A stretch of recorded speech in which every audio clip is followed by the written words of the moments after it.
അങ്ങനെയാണെങ്കിൽ നീ നിന്റെ ഭാര്യയെയും പെമ്മക്കളെയും നമുക്ക് കൊണ്ട് തന്നിട്ട് പോകും എന്ന് പറഞ്ഞൊരു കമന്റ്. ശരിക്കും പറഞ്ഞാൽ വീട്ടുകാർ തല്ലണ്ടേ നിനക്ക്, but can we do that? No. അപ്പം നമ്മൾ കുറ്റക്കാരാണ്. ഫേക്ക് അക്കൗണ്ട് വരെ ഉണ്ടാക്കി ചെയ്യുന്നവരുണ്ട്. കാര്യം അവർക്ക് നട്ടലില്ല മുഖത്ത് നോക്കി പറയാൻ. ഇത് കേൾക്കുന്നവരും മനുഷ്യരാണെന്നുള്ള ഓർക്കുന്നില്ല. I apologise for my language. പക്ഷേ ഞാൻ നടന്നു പോകുന്ന വഴിക്ക് അപ്പുറത്തേലായാലും സീർട്ട് വലിച്ചൊരു പുകവിട്ട് കഴിഞ്ഞ് അതിൻ്റെ ഒരു ഫോട്ടോ എടുത്താൽ മാധവ് സുരേഷ് കഞ്ചാവ് വലിച്ചും കൊണ്ട് റോഡിൽ കൂടെ നടക്കുന്നു എന്ന് പറയും. വന്നിട്ടുള്ളതാണ്. So I can say that. എല്ലാവർക്കും മറ്റൊരാളെ കുറ്റം പറഞ്ഞു കിടക്കാൻ ഭയങ്കര സുഖം. Case number 1 my father. ആളുടെ ലൈഫ് ഹിസ്റ്ററി ട്രാക്ക് ചെയ്ത് കഴിഞ്ഞാൽ അദ്ദേഹം എന്തൊക്കെയാണ് ചെയ്തിട്ടുള്ളത് എന്ന് അറിയാം. പക്ഷെ BJP എന്നൊരു ടാഗ് വന്നപ്പോഴത്തേക്ക് ആ മനുഷ്യൻ ആരാന്ന് മറന്നുപോയ നാട്ടുകാരാണ്. ഞാൻ തൃശ്ശൂരുകാരനാണ്. So I can say proudly that തൃശ്ശൂരുകാർക്ക് സുരേഷ് ഏട്ടനെ വേണം എന്നുള്ളതുകൊണ്ട് തന്നെയാണ് അങ്ങനെ ജയിപ്പിച്ചെടുത്തത്. The Hema Committee issue. It's been happening everywhere for a while.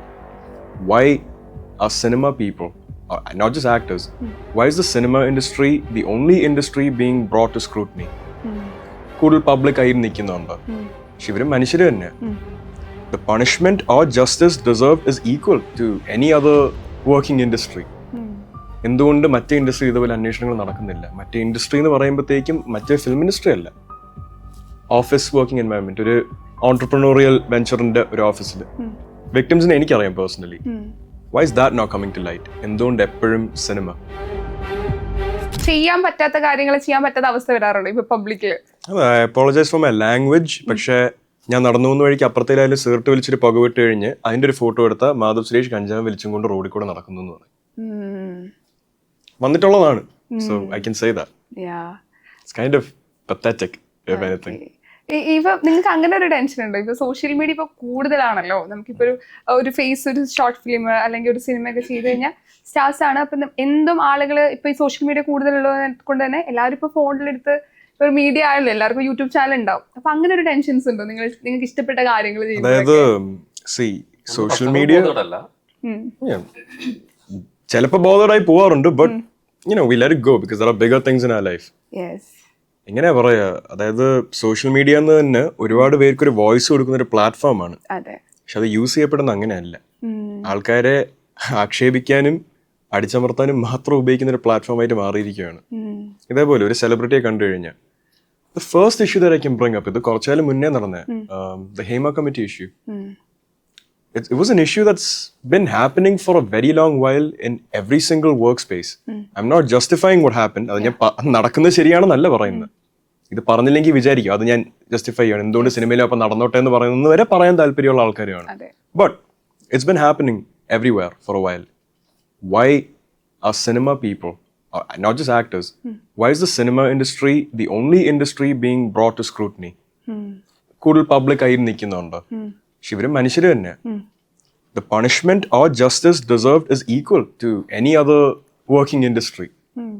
എന്തുകൊണ്ട് മറ്റേ ഇൻഡസ്ട്രി ഇതുപോലെ അന്വേഷണങ്ങൾ നടക്കുന്നില്ല? മറ്റേ ഇൻഡസ്ട്രി എന്ന് പറയുമ്പോഴത്തേക്കും മറ്റേ ഫിലിം ഇൻഡസ്ട്രി അല്ല, ഓഫീസ് വർക്കിംഗ് എൻവയൺമെന്റ്, ഒരു ഓൺടർപ്രണോറിയൽ വെഞ്ചറിന്റെ ഒരു ഓഫീസിൽ വലിയ വലിയ മൾട്ടിനാഷണൽ കമ്പനീസിനകത്ത് തന്നെ ഇത് നടക്കുന്നുണ്ടോ ഇല്ലയോ എന്ന് തന്നെ ഇവർക്കൊക്കെ people know who work that. വിക്ടിംസിനെ എനിക്കറിയാം personally. Why is that not coming to light? എന്തുകൊണ്ട് എപ്പോഴും സിനിമ? മേ ബി കൂടുതൽ ആൾക്കാർ ഇപ്പൊ ഇവനെ പറ്റി ഇങ്ങനെയാണല്ലേ എന്ന് പറഞ്ഞു നടക്കാൻ ഒരു സുഖം കിട്ടുമായിരിക്കും. But you're really not getting towards any form of justice or any form of righteousness. അങ്ങനെ പറഞ്ഞിട്ട് ഒരു ഇൻഡസ്ട്രി നന്നായ മറ്റുള്ളവര് നന്നാവണമെന്നുണ്ടോ? ഇല്ല. Or are they just trying to make an example out of us? Not us, the industry. ചോദിച്ച ചോദ്യം ഞാൻ പറയാം. Social മീഡിയയിൽ ആൾക്കാരുടെ പേടിച്ചാണോ നമ്മൾ നടക്കുന്നത്? ഒരു പരിധി വരെ അങ്ങനെ നടക്കേണ്ടി വരും. ബിക്കോസ് എന്ത് പറഞ്ഞാലും ഒരു നെഗറ്റീവ് ഫ്രെയിമിൽ വരുന്ന ഒരു ആർട്ടിക്കിളിനോ ഒരു ഇൻസ്റ്റഗ്രാം പോസ്റ്റിനോ കിട്ടുന്ന പോലത്തെ പബ്ലിസിറ്റി ഒരു പോസിറ്റീവ് ഫ്രെയിമിൽ വരുന്നതിന് കിട്ടത്തില്ല. എല്ലാവർക്കും മറ്റൊരാളെ കുറ്റം പറഞ്ഞു നടക്കാൻ ഭയങ്കര സുഖം. Case number 1 my father. എടുത്തു പറയേണ്ട ആവശ്യമില്ല. ആളുടെ ലൈഫ് ഹിസ്റ്ററി ട്രാക്ക് ചെയ്ത് കഴിഞ്ഞാൽ അദ്ദേഹം എന്തൊക്കെയാണ് ചെയ്തിട്ടുള്ളത് എന്ന് അറിയാം. പക്ഷെ BJP എന്നൊരു ടാഗ് വന്നപ്പോഴത്തേക്ക് ആ മനുഷ്യൻ ആരാന്ന് മറന്നുപോയ നാട്ടുകാരാണ്. So I have quite frankly a little less respect for people who just use their access. ഇങ്ങനെ ഒരു പബ്ലിക് പ്ലാറ്റ്ഫോമിലാണെങ്കിലും സംസാരിക്കുന്നതിലാണെങ്കിലും ഒരു നിയന്ത്രണം ഇല്ലാതെ ആൾക്കാരെ പറ്റി ചുമ്മാ പറഞ്ഞുകൊണ്ടിരിക്കുന്ന ആൾക്കാരോട് you lose respect for them after A while. പക്ഷേ ഒരു കമന്റ് ഉണ്ടോ, അദ്ദേഹത്തിന് ഒരു സിനിമ വന്നാൽ മതി ഈ പറയുന്നവരൊക്കെ കൂടെ ഉണ്ടാവും. എനിക്ക് ഇതിന്റെ ടീച്ചർ പുറത്തിറങ്ങിയപ്പോൾ അത്രയും പോസിറ്റീവ് ആഡ് ഓൺ സംഭവം എന്താ വെച്ചാല് ലൈക്ക് ഇപ്പൊ മാധവ് പറഞ്ഞതില് ലൈക്ക് ഭൂരിഭാഗത്തില് സുരേഷ് ചേട്ടന്റെ കാര്യത്തിൽ ശരിയാണ്. Like so many people attacking എന്നുള്ളത്. പക്ഷെ ഇറസ്പെക്ടീവ് ഓഫ് ഓൾ ദാറ്റ് തൃശ്ശൂരിൽ നിന്ന് ജയിച്ച ആളാണ്. ലൈക്ക് അപ്പൊ ദാറ്റ് ഈസ് അത് എന്താണെന്ന് വെച്ചാൽ സുരേഷ് ചേട്ടന്റെ ഇപ്പൊ പറഞ്ഞ ട്രാക്കിംഗ് റെക്കോർഡിന്റെ കാര്യങ്ങളൊക്കെ വെച്ചിട്ടാണെങ്കിലും for the person in him irrespective of the party നമ്മള് എന്താ പറയാ, ഞാൻ തൃശ്ശൂരുകാരനാണ്. So I can say proudly that തൃശ്ശൂരുകാർക്ക് സുരേഷ് ചേട്ടനെ വേണം എന്നുള്ളത് കൊണ്ട് തന്നെയാണ് അങ്ങനെ ജയിപ്പിച്ചെടുത്ത്. സോ യാ കുറെ മെജോറിറ്റി അങ്ങനെ ലൈക്ക് അങ്ങോട്ടും ഇങ്ങോട്ടുള്ള പൊളിറ്റിക്കൽ സ്റ്റാൻസും കാര്യങ്ങളും അറ്റാക്സും കാര്യങ്ങളും ഉണ്ടാവും. പക്ഷെ I think he deserved a chance, he got it, he will prove. ഈ സിനിമ ചെയ്യുമ്പോൾ വീണ്ടും സുരേഷ് ഗോപി ആവുക, അല്ലാത്തപ്പോ എനിക്കിവിടെ പറയാൻ പറ്റാത്ത വാക്കുകളാവുക ഈ ഓരോരുത്തരുടെ മനസ്സിൽ. Check his track record as an MP, as A minister, what is done. ഇതൊന്നും ചെയ്യാനുള്ള സമയമായിരിക്കുമില്ല. പക്ഷെ സോഷ്യൽ മീഡിയയിൽ ഇരുന്ന് കീബോർഡ് വാറിയേഴ്സ് ആവാനുള്ള ഒരുപാട് താല്പര്യവും.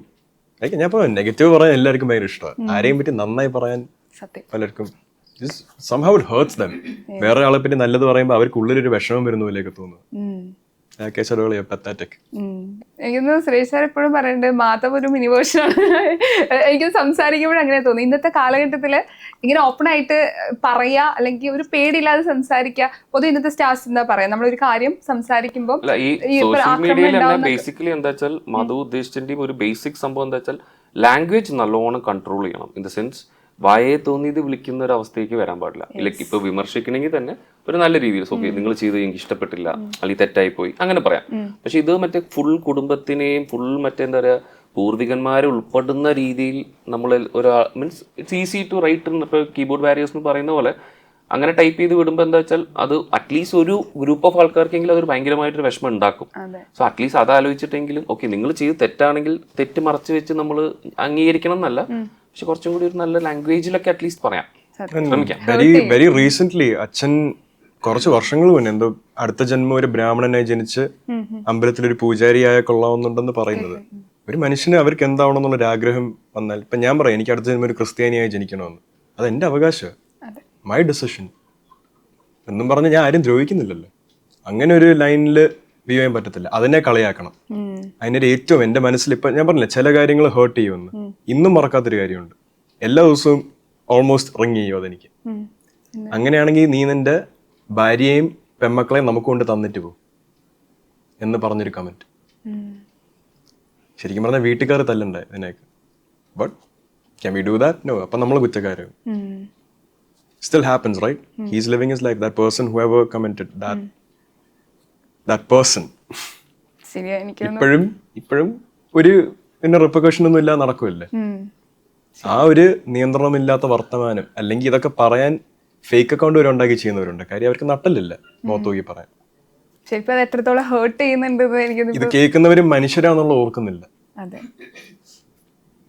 എനിക്കൊന്നും ഇപ്പൊ സൂപ്പർ സ്റ്റാറിന്റെ മക്കളുടെ കൂടെ ഇപ്പം രണ്ടാമത്തെ സിനിമ അച്ഛന്റെ കൂടെ കോമ്പിനേഷൻ സീൻ ഉണ്ടോ? ഫസ്റ്റ് മൂവി അത് കോമ്പിനേഷൻ സീൻ ഉണ്ടോ ഇതില്? ഉണ്ട്.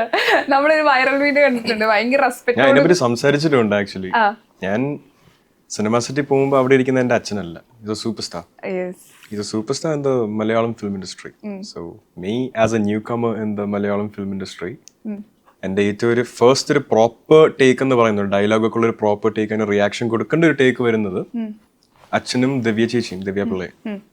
ദിവ്യ ചേച്ചിയുടെ ഞാൻ ഇരിക്കുന്ന ഒരു ഫ്രെയിമാണ്. അന്ന് എനിക്ക് വിറയൽ വരെ വന്ന് ക്യാമറയുടെ മുന്നിലിരുന്ന് എനിക്ക് ഡയലോഗ് പോലും പറയാൻ പറ്റില്ല. നേരെ അച്ഛൻ്റെ ക്ഷമയ്ക്ക് ഇന്നും നന്ദി, ദിവ്യ ചേച്ചിയുടെ ക്ഷമയ്ക്കും ഇന്നും നന്ദി. ബട്ട് അന്ന് ഐ സ്ട്രഗിൾഡ്. അന്ന് ഞാൻ പേടിച്ചു. ക്യാമറയുടെ മുന്നിൽ നിന്ന് ക്യാമറ നോക്കി ഞാൻ പേടിച്ചു. And that hasn't happened since then. അങ്ങനെ ഒരു നല്ല അടി കിട്ടി തുടങ്ങിയപ്പോഴത്തേക്കും since then it hasn't happened. But yes, അച്ഛനായിട്ട് ഇതിൽ കോമ്പിനേഷൻ ഉണ്ട്.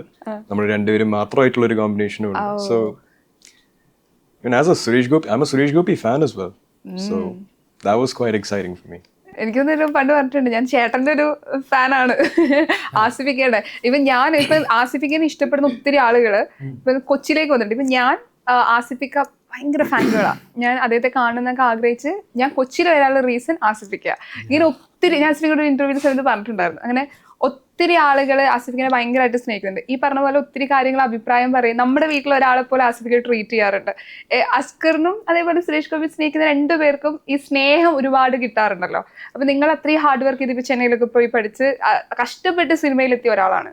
പക്ഷെ ഇപ്പോഴും സിനിമയിൽ നേരത്തെ തന്നെ ഒരാളുണ്ടെങ്കിൽ പറയും ഭയങ്കര ഈസി അല്ലേ വരാൻ, നിങ്ങൾക്ക് സിനിമകൾ കിട്ടാൻ ഈസി അല്ലേ എന്നൊക്കെ പറയും. അപ്പൊ നിങ്ങളുടെ കഷ്ടപ്പാട് ആരും അത് മൈൻഡ് ചെയ്യാറില്ല. നിങ്ങൾ ശരിക്കും അതിനെങ്ങനെ എടുക്കുക? കണ്ടറിയാലോ കിട്ടാൻ ഈസി അല്ല എന്നുള്ളതിന്റെ ഞാൻ ഈ almost 3 years ആയി ഞാൻ ഇൻഡസ്ട്രി കയറിയിട്ട്. 2.5 years have been completed. I've written 3 films. അതിൽ നിന്ന് മനസ്സിലായി ആസ്കറൊക്കെയുടെ you can say as well. അല്ല ആക്ച്വലി എനിക്ക് തോന്നുന്നു ഈ ക്വസ്റ്റിന്റെ ആൻസർ പറയാൻ ആക്ച്വലി നല്ലത് ഞാനാണ്. കാരണം തരും അല്ലല്ല സീരിയസ്ലി എന്താ പറയാ, ഇവരെന്ത് പറഞ്ഞാലും ന്യായീകരിക്കുന്ന പോലെയാവും. ഞാൻ കംപ്ലീറ്റ്ലി ഔട്ട്സൈഡർ ആണ്. ഇനിയിപ്പോ എന്റെ ഏത് ട്രാക്ക് ഹിസ്റ്ററി എടുത്താലും എനിക്ക് കുഴപ്പമില്ല, ഞാൻ കംപ്ലീറ്റ് ഔട്ട്സൈഡർ ആണ്. സോ എനിക്കത് ലൈക്ക് ഇവരെ സപ്പോർട്ട് ചെയ്ത് പറയുന്നത് ന്യായീകരിച്ച് പറയുന്ന ഒന്നുമല്ല. സോ കോൾഡ് ഒരു നെപ്പോട്ടിസം ഫാക്ടർ ആ ഒരു സംഭവം ചോദിച്ചുകൊണ്ട് പറയാണ്. ഫസ്റ്റ് മൂവി ഇവർക്ക് രണ്ടുപേർക്കും കിട്ടാൻ എളുപ്പമാണ്, അത് സത്യമാണ്. ഞാൻ ദേ വിൽ ഗെറ്റ്, അത് ശരിയാണ്. അത് ഇവർക്ക് മാത്രമല്ല, ഇപ്പൊ അച്ഛനമ്മമാർ ഇപ്പൊ ഈ ഫീൽഡിൽ ഉണ്ടെങ്കിൽ ഡെഫിനറ്റ്ലി അവരുടെ ഒരു ഇൻഫ്ലുവൻസ് മാത്രമല്ല എല്ലാവർക്കും അവരെ ലോഞ്ച് ചെയ്യാം അങ്ങനെയുള്ള ധാരണയിൽ വെച്ച് അവർക്ക് ഫസ്റ്റ് ഫിലിം കിട്ടും. From second film you have to be on your on.